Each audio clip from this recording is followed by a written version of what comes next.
Welcome to Recovery the Whole Enchilada, a podcast dedicated to exploring the many layers of healing and growth within our recovery community.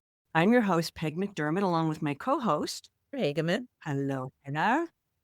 And together, Heather and I share conversations that honor the complete recovery experience.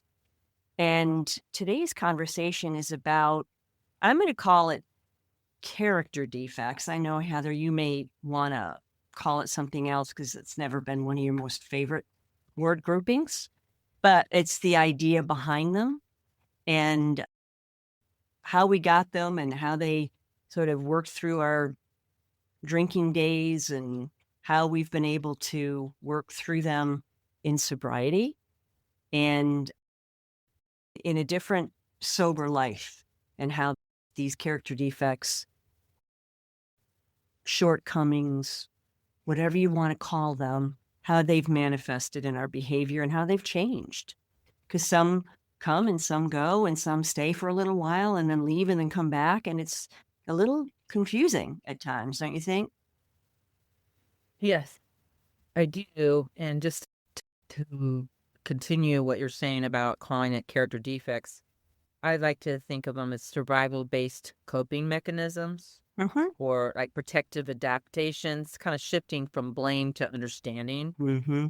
I just don't like labeling behaviors as flawed. I kind of like to be trauma-informed in the way I say things and also use compassionate sort of languaging to help with distress. Because I think one of the things that we're asked is to do a very thorough inventory of ourselves, because we have to, a lot of this journey has been about awareness and really trying to become awake to ourselves and who we are and what our role is and what our part has been in our world. Oftentimes, a lot of us come in, I'll speak for myself, blaming everybody for what was wrong with me. I was really good at that. Me too. And I think I must have talked the whole first year about my mom and dad, and I'm 50 or 40 years old talking about that. And so, yeah, drop the rock, right?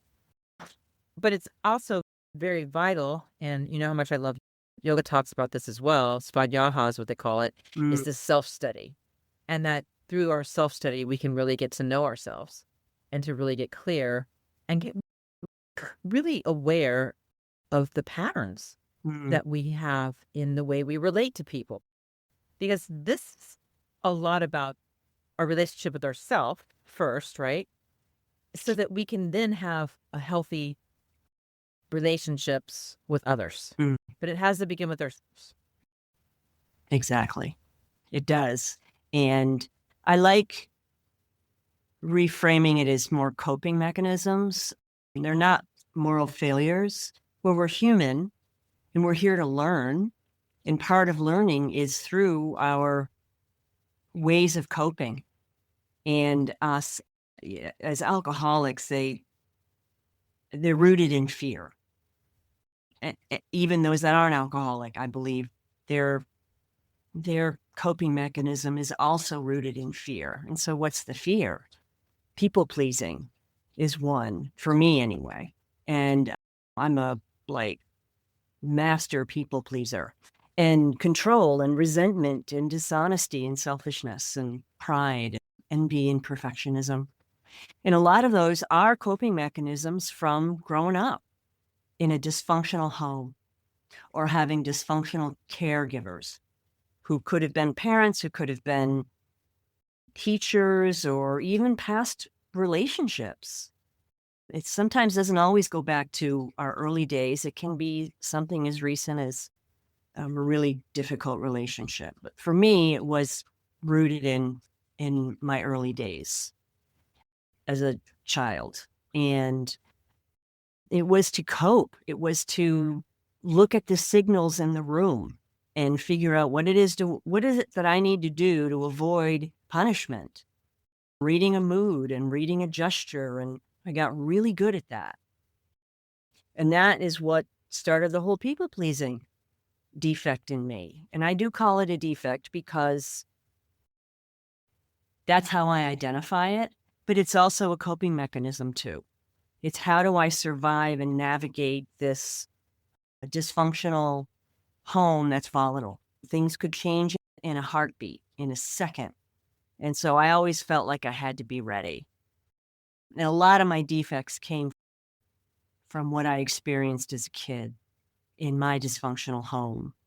And a lot of that came out sideways and really effed up when I was drinking, because I didn't really understand how these behaviors were so ingrained in me, and I couldn't relate.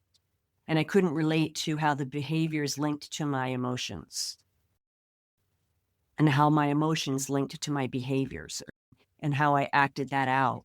I had beliefs and emotions, and then I acted things out, and most of it was unconscious. I had no idea I was doing it.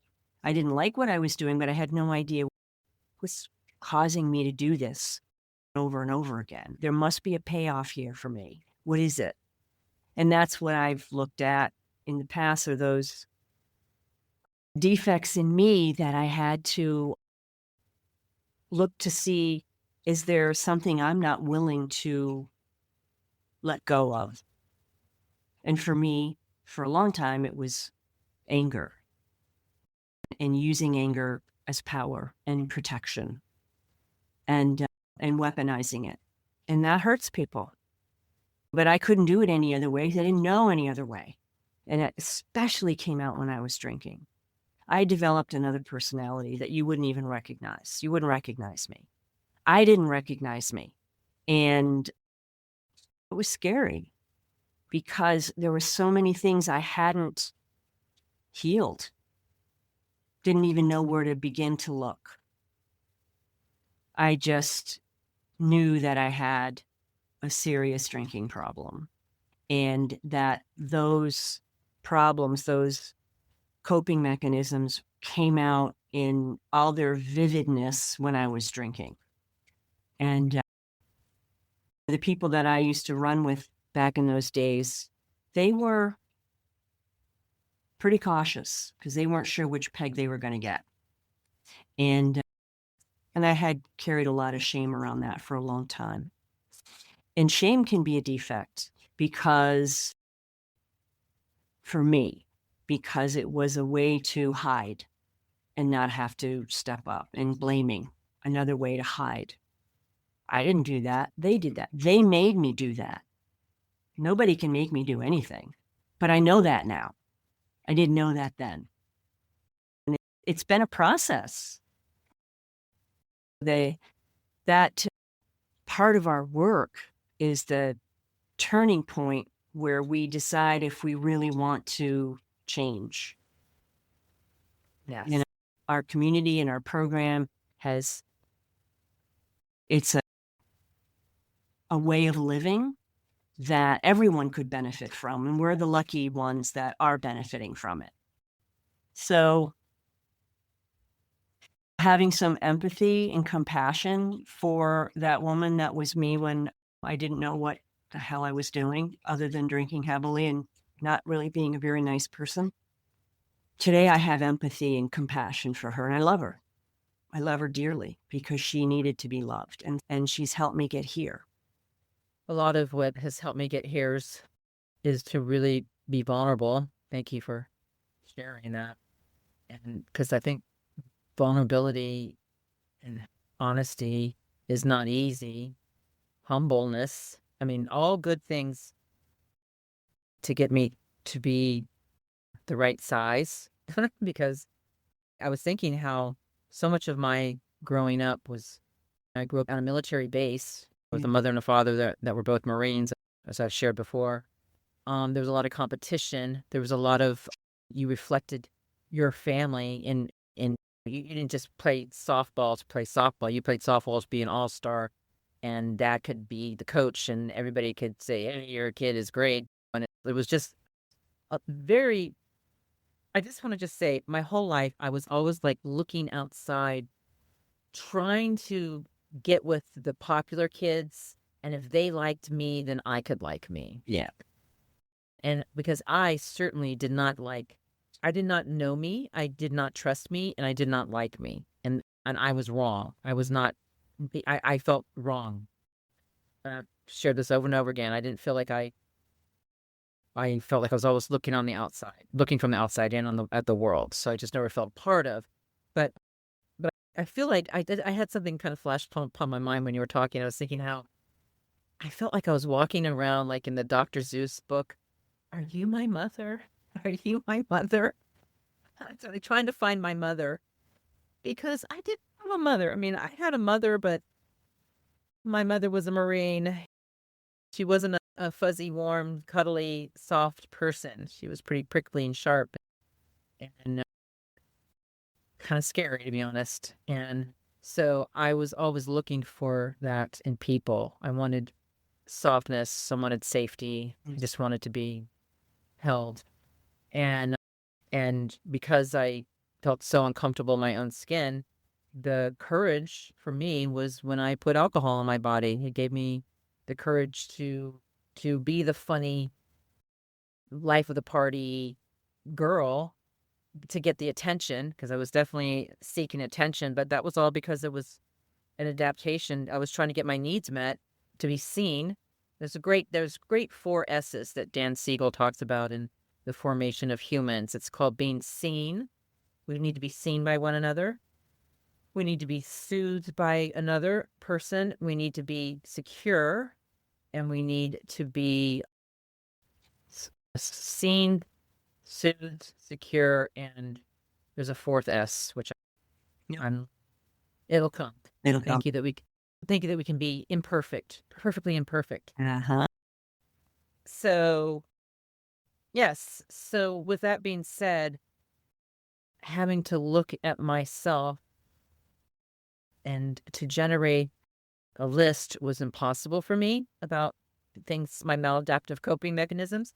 And so what I ended up doing through the suggestion of a wise one was to write out my story and to begin with, like, starting at birth, but taking it in increments, what I could remember from, or where I was living from 0 to 2 years old, from 2 to 4 years old, from 4 to 6 years old. Now that may sound totally insane to somebody who's, but actually it was so good because I moved so much.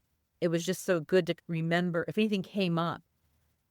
And I actually did have a memory come up. I was 4 years old and we were living in South Carolina, and I was in a store. I remember this clearly, and I wanted this little eraser, animal eraser. Have I said this? Shared this too? I don't think I have. And so I asked my mom if I could get the eraser. It probably was like a penny or something like that. She didn't want to buy it, so I took it. Now, at 4 years old, I knew enough to know that was wrong. And I walked out of that store with that little animal eraser, and I knew that I had done something wrong, terribly wrong. And I felt so badly about it that I ate the eraser pretty bad. Then I got scared because my stomach hurt, and I thought I poisoned myself. So I ended up having to tell my mom that I took the eraser and that I ate it. And she was like, oh my God. And then she made me go back to that store and pay for that eraser. It's so interesting to go back and look at that. Now, what does a 4-year-old know about character defects or that? She was just wanting something and her mom wouldn't get it for her, so she took it. Right. It'd be great if it's a little different thing when you're now 22 and you're working as a store detective and you're protecting merchandise and you see this silk dress. You're like, I want that. Yeah. And I'm a store detective, so I could take that. So I'm just saying that little 4-year-old behavior continues until we face it, trace it, erase it, replace it. I'm using all these fun words, but truly, this is the work that has to be done. And why do we do this work? Why do we do this work? So we won't drink. There you go. And why would this help us not to drink? If we excavate our closets of our skeletons, there's nothing that can hold us, that can come back up, a secret that we didn't share, that shame us back into drinking again. Right. And when I hear people that are relapsing, I know that they haven't been able to get those closets clean out. And there's things that maybe they don't even can't verbally even talk about because they were so young, they were pre-verbal. I mean, that was me. I had to dive deeply back into some really early ages and piece together things because I was determined to figure this out somehow, Yeah. to really go to the crux and the core of what really happened and how I spent my whole life trying to protect myself from terror, from fear, from somebody violating me. Like, I didn't even have words for this. They were all impressions and feelings because it happened so young. So this is what we have to really work on. And a lot of what I've seen in my behavior is so indicative of somebody who was hurt so little, and the choices I made in the people in my life who would continue to hurt me. Mhm. That's what I've got to undo, because we are patterned in this really offbeat way to keep choosing the trauma, to keep waking us up. It has to re-injure us. How many times? I don't know how many times I had to re-injure myself. But finally to the point where I was like, I'm doing this to me. I got to stop. I've got to wake up and I've got to stop, because a lot of what we do too is unconscious. Yeah. And of course, I'm going to add this caveat right here. We need to do this with professionals. Mhm. This needs professional help. And I sought professional care. Yeah. I couldn't do this by myself. I tried, but I couldn't. So the first step is having somebody that, you can do this work with, that can hold that space for you, that can love you through it all, that doesn't judge you, that can laugh when you eat an eraser, or can say, "Oh, I've done that." What kind of animal was You, what was the animal? Do you remember what the animal was? I think it was a little kitty cat Oh, or something, a little what? kitty eraser that I would I would have gotten you that eraser. I know it didn't taste too good. Oh, but It was you're funny that you say that. horrible. Ah, But it's so funny. It's so funny you say that, because one of the things I've been doing in recently, but it comes up. I will buy myself a toy. Do yes. you ever? Yeah, but it's in the form of a television or a computer monitor or something nerdy like that. But yeah, for sure. But I buy myself like a little Kittle toy. Like I had these little Kittles. Do you remember little Kittles? I I do. don't know if anybody out there remembers little Kittles. They came out in the 60s. They were these big-headed little, they were these tiny little bodies and these little big heads with these cute little eyes. And they came in little cologne. You could have little Lily of the Valley, little Kittle. You could have little Rose, little Kittle. And they came in these little perfume bottles. I do. I think I do. Yeah, I was a bit of a tomboy when I was younger, so I wasn't sure if that would have grabbed him a fancy. But I have heard of them. They have made a comeback, not in that quite that way, but I don't know what they're called, but I see them hanging on keychains and purses, and they're little stuffed cutie animals, and they're called something. Do you know what they Yeah. are? I don't know what they are. I don't, but I know that this is a way of repairing some of the little injuries that I've Yeah. had in my life. Yeah. So we fast forward. We've been unconscious. We don't know what we're doing as kids. I mean, we were victims. We just love those little kids in us. Okay. Mhm. But there comes a point where that little kid victimhood becomes a volunteer, where we start to recreate that victimization. We volunteer for it. Mhm. So we make these choices to have people in our lives that are unavailable, that cut us down. Maybe we're highly competitive, or maybe just, here's the biggest hurt for me growing up. And I don't know if you went through this, but I would have girlfriends that I would make plans with, and then some boy would ask them out and they would completely ditch me. And the word today, I guess, ghosted me. Because I would never do that to Right. a girl. And I held my friendships with a highest level. But anyway, so we have to look at this stuff and because this doesn't just random. It's happening for a reason. And you can stay asleep to it for a long time until one day that same person manifests 6 times in your life with 6 different Mhm. names. And this time is the same. And then you go, what? Exactly.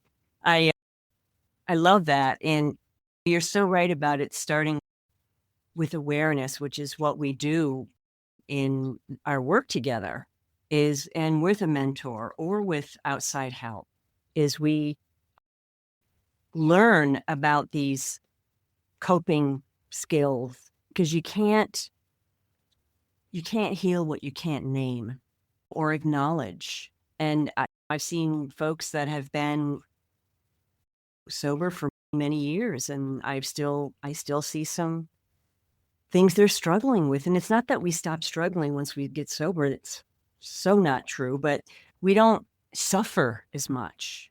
There isn't as much suffering, and there's pain, but we don't choose to hang on to it because then that becomes suffering.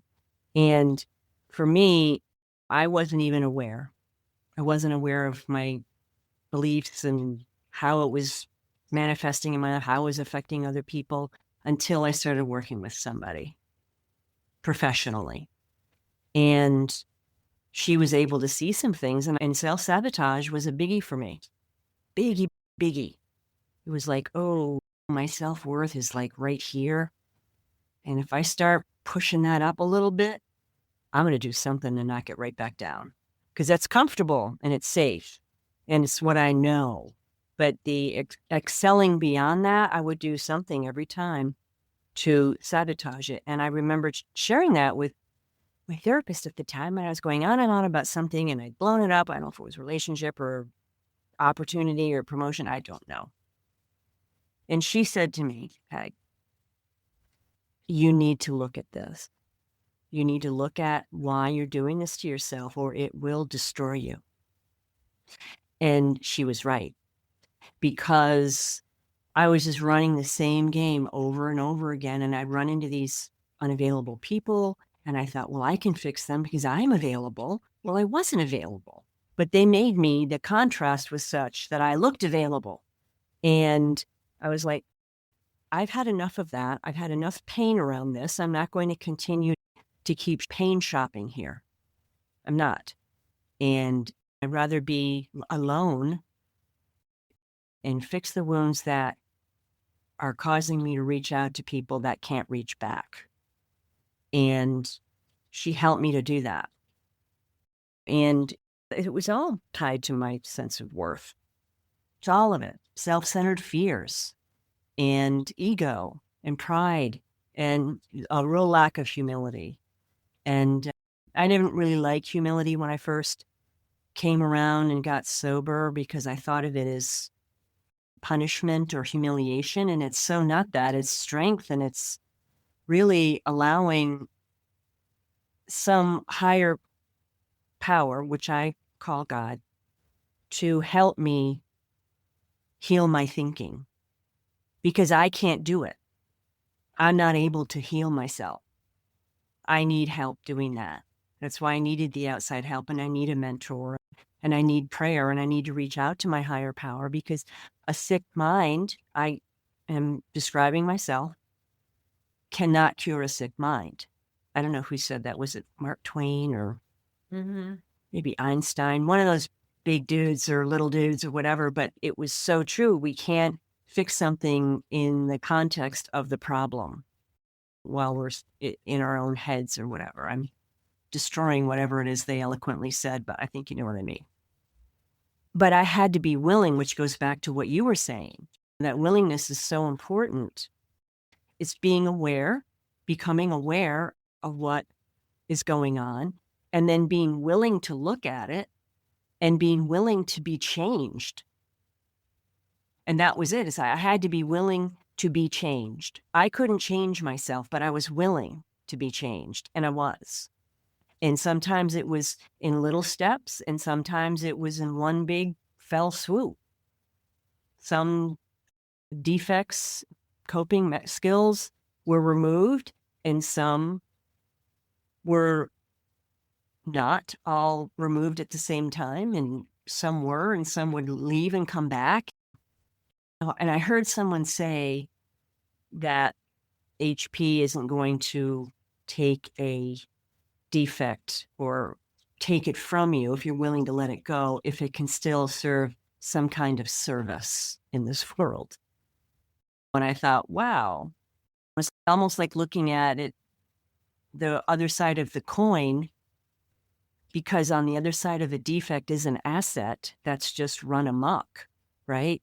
And it's, yeah, if I looked at it that way, it was just a character asset that got contorted because of a difficult upbringing and alcohol and bad choices and all of it.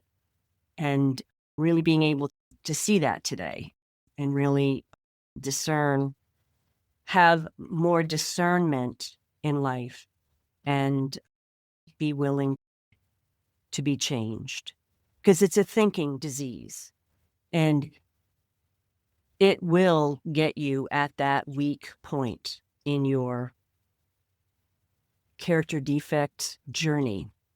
It's one of those things where if there's something still hiding that we haven't talked about, that we haven't fully excavated and healed with a professional and a mentor and whomever can help us in these regards, then I believe our disease can use that against us. Absolutely. You see, I told you this wasn't going to work out. So you just might as well feel better and drink. And of course, thankfully, I never listened to that. But the fact is, because I knew if I did it, I knew it would happen and I knew where it would take me. And that was enough to stop it. And say to friends like you or to other people that I've known for a while and say, this keeps coming up for me and I'm not sure why I'm praying about it. I need to talk to someone about it because I'm not able to connect the dots. So thank you. It's not easy to do, but it's so worthwhile doing. Mm-hmm. It doesn't happen overnight. You will be blessed with relationships the rest of your life if you choose to live in not in a cave, if you choose to live in the world. On this earth. And you'll have relationships with a boss, or the relationships with a coworker. It'll be the next door neighbor. It will be somebody, a sibling. It will be somebody. But these are great teachers. Mm-hmm.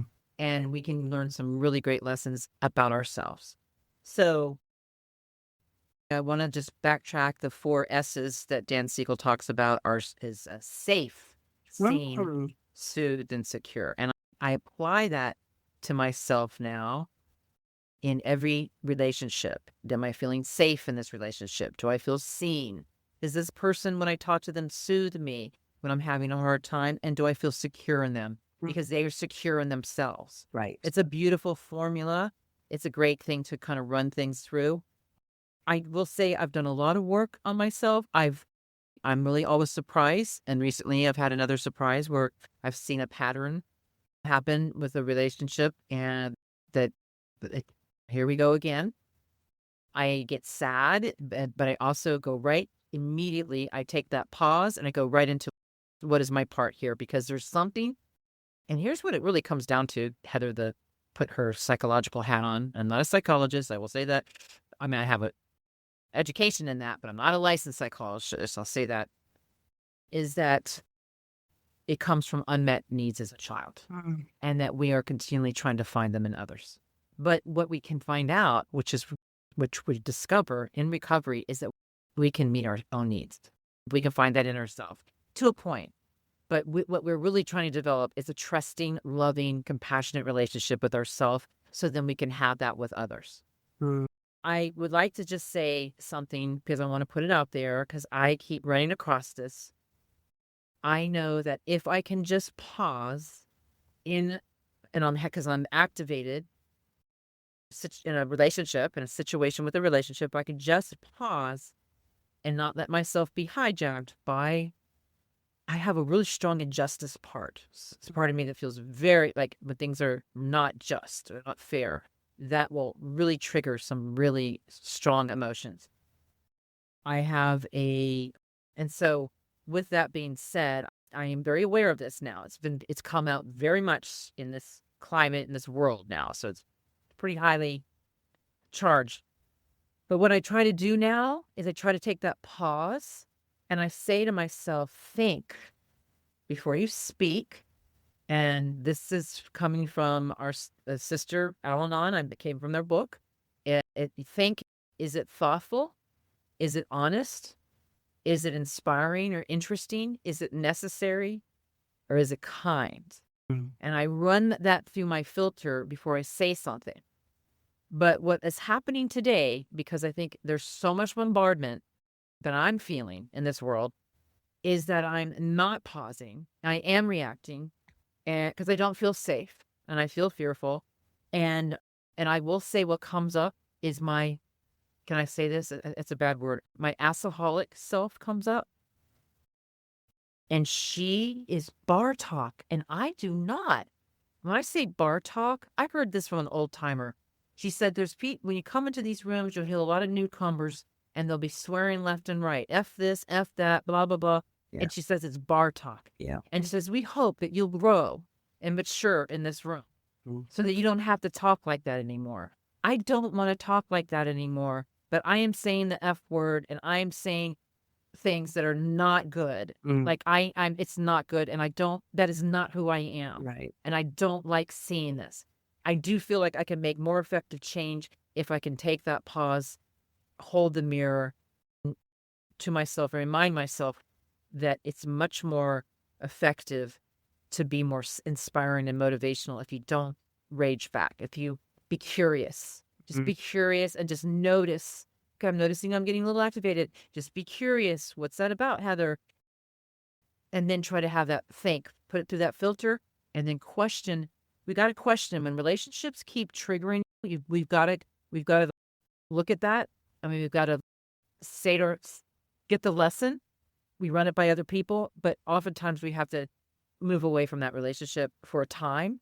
Because you know how relationships are for a season or for a lifetime? Sometimes relationships are just for seasons, and to accept that. And unfortunately, I've had numerous of those in recovery that were just seasonal relationships that are now gone.